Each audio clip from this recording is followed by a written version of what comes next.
Ya Khaliq ya Mubdi'u ya Khaliq ya Mubdi'u ya Khaliq ya Habibu ya Nasiru ya Wakilu ya Allah ya Habibu ya Nasiru ya Wakilu ya Allah ya Habibu ya Nasiru ya Wakilu ya Allah ya Assalamualaikum warahmatullahi wabarakatuh. Pemirsa sekalian, alhamdulillah selamat berjumpa kembali di channel yang sederhana ini, channel MWCNU Kecamatan Banjar Agung. Semoga dalam menjalankan aktivitas sehari-hari kita selalu mendapatkan pertolongan, perlindungan dan petunjuk dari Allah Subhanahu wa taala. Pemirsa sekalian, hari ini hari Kamis tanggal 7 Mei 2020 jam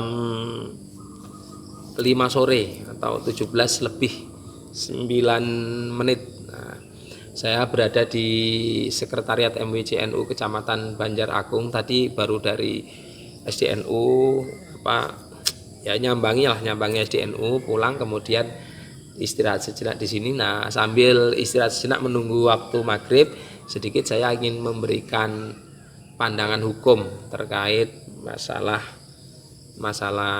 masjid. Nah, jadi pemirsa sekalian, di wilayah Kecamatan Banjar Agung ini bisa dibilang masjid itu sudah bagus-bagus, sudah ya dikatakan lebih dari cukup lah. Dikatakan lebih dari cukup ini maksudnya gimana? Maksudnya ya kalau masjidnya bersih, kemudian dia nyaman, kalau dipakai untuk beribadah itu orang kerasan lah. Nah, masjid bersih seperti ini, takmirnya dapat pahala itu, donaturnya atau panitia-panitianya atau pendukung-pendukung yang terlibat dalam memakmurkan bangunan fisik masjid itu dapat pahala itu. Karena di dalam surat At-Taubah ayat 18 Allah kan sudah berfirman, Bismillahirrahmanirrahim, innama ya'muru masajidallahi man amana billahi wal yaumil akhir wa aqamas sholata wa ata zakata wa lam yakhsha illallaha fa'asa ayyakunu minal muhtadin. Tuh. Yang memakmurkan masjidnya Allah hanyalah orang-orang yang beriman kepada Allah, kepada hari akhir, mengerjakan sholat, bayar zakat. Mereka tidak punya rasa takut kecuali kepada Allah. Mudah-mudahan mereka itu tergolong orang-orang yang memperoleh petunjuk. Ini Quran surat At-Taubah ayat 18. Nah, artinya apa? Ayat ini secara ringkasnya adalah memuji golongan orang-orang yang memakmurkan masjid. Nah, memakmurkan masjid itu menurut para ulama ada dua jenis. Ada bentuk fisik bangunannya, ada dalam bentuk kegiatannya. Hanya saja kadang-kadang niat baik pengurus masjid, niat baik panitia pembangunan, kadang-kadang niat ini ditangkap malah menjadi hal yang kontroversi. Kontroversi bagaimana? Saya ambil contoh saja, kan hampir masjid-masjid di sekitaran saya sini semuanya sudah ber-AC ya, sudah ber-AC, pasang AC gitu. Ya, otomatis pintu inti itu ditutup. Pintu inti itu. Kan masjid itu biasanya sih susunannya ya, yang tengah itu masjid inti, kemudian ada serambi, lalu ada teras gitu. Ada juga yang masjid inti dan langsung ke teras gitu. Nah, ketika kondisinya ditutup ini, sebagian masyarakat beranggapan bahwa sholat di luar masjid ketika berjamaah, maksudnya di teras masjid atau di serambi masjid yang pintu ruangan inti ditutup, itu sholatnya tidak sah. Kenapa kok beranggapan seperti itu? Karena menduga bahwa ada penghalang berupa pintu atau jendela, bahkan sangat rapat sekali, sehingga sholat jamaahnya tidak sah. Nah, benarkah anggapan yang seperti itu, bahwa ketika mereka sholat dalam suatu masjid ruangan intinya ditutup, sebagian jamaah yang di teras dan serambi itu tidak sah? Maka saya jawab, dalam mazhab Syafi'i hukumnya sah. Hukumnya sah. Ini saya berpegang kepada kitab yang sama berhaluan mazhab Syafi'i, yaitu kitab Al-Bayan fi Madhabil Imam Asy-Syafi'i, jilid 2 halaman 422. Di sana ada penjelasan yang sangat gamblang sekali dan mudah dicerna. Keterangannya gini. Far'un alal ma'mumi aya'lama harakatil imam. Fa idza shalla bi sholatil imami wa huma fil masjidi fa innahu yu'tabaru fi sihhati sholatil ma'mumi ilmuhu bi sholatil imam. Imma ayu syahidahu aw yasma'a takbirahu aw yubalaghu anhu wa sawa'un kana bainal imami wal ma'mumi qaribun aw ba'idun wa sawa'un kana bainahuma ha'ilun aw la ha'ila bainahuma wa hadza ijma'un la khilafa fih. Ini artinya kurang lebihnya begini. Ini kitab Al-Bayan ya. Ketika seseorang itu sholat mengikuti sholatnya seorang imam dan keduanya itu ada di suatu masjid, maka dianggap sah sholatnya makmum apabila makmumnya ngerti atau tahu tentang sholatnya imam.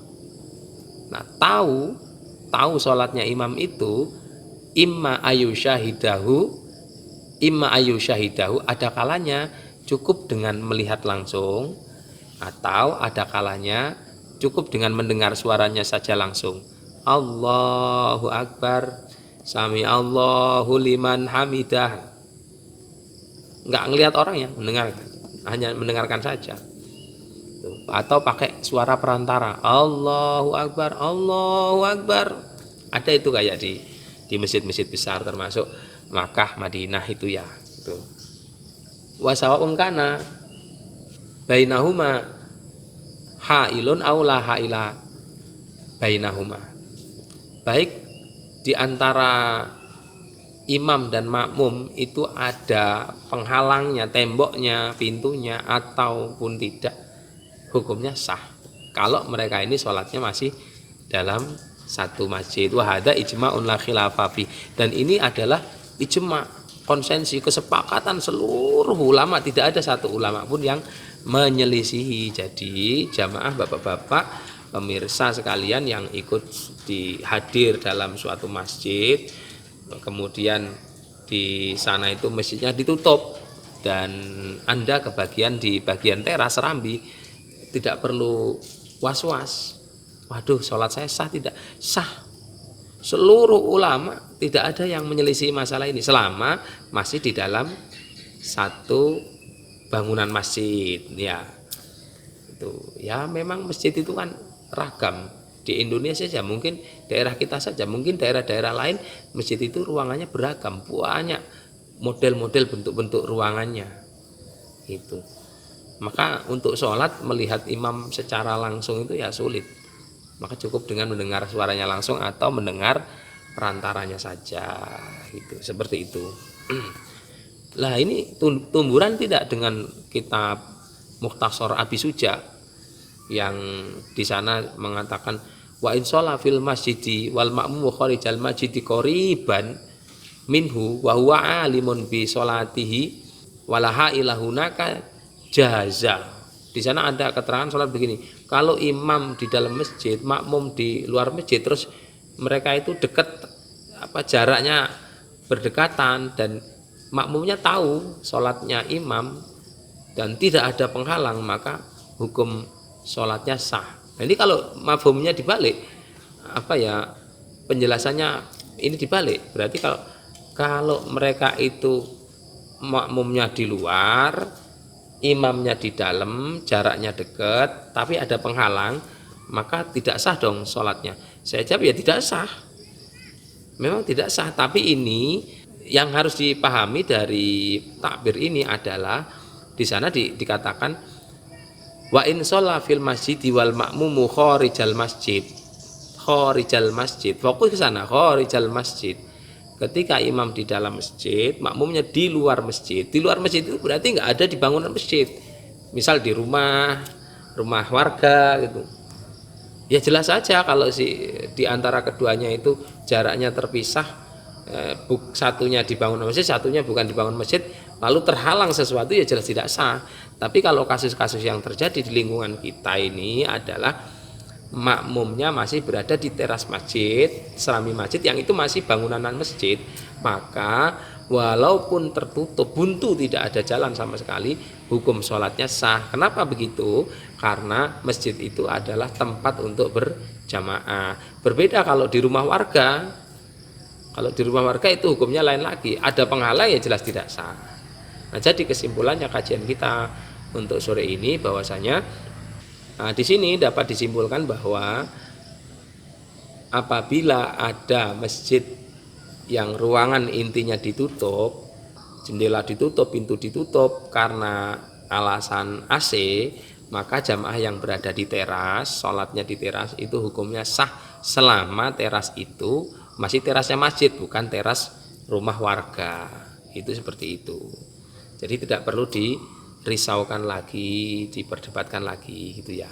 Nah, saya kira demikian. Nanti kalau misalnya ada yang ingin mengomentari, yang mau memberikan catatan lebih, silakan di kolom komentar di bawah.